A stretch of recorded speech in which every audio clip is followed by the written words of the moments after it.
డబ్బు కోసం ఓ యువతి తన బాయ్ ఫ్రెండ్ ను కిడ్నాప్ చేయించింది. దుబాయ్లో ట్రావెల్ సంస్థకు మేనేజర్ గా పనిచేస్తున్న లారెన్స్ మెల్విన్ ఇటీవల తన స్వస్థలమైన బెంగళూరుకు వచ్చారు. జూలై 16 నుంచి లారెన్స్ కనిపించట్లేదని తల్లి పోలీసులకు ఫిర్యాదు చేశారు.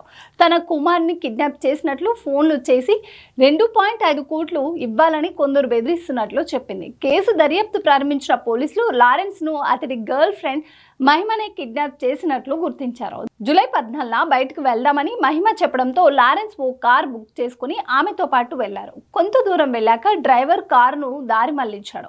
ఓ చోట మరో 2 వ్యక్తులు కార్ ఎక్కి లారెన్స్ పై దాడి చేశారు.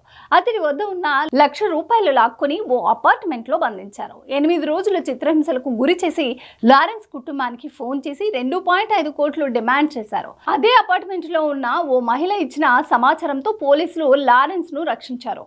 అయితే లారెన్స్ గర్ల్ ఫ్రెండ్ మహిమ మరో 3 పరారీలో ఉన్నారు.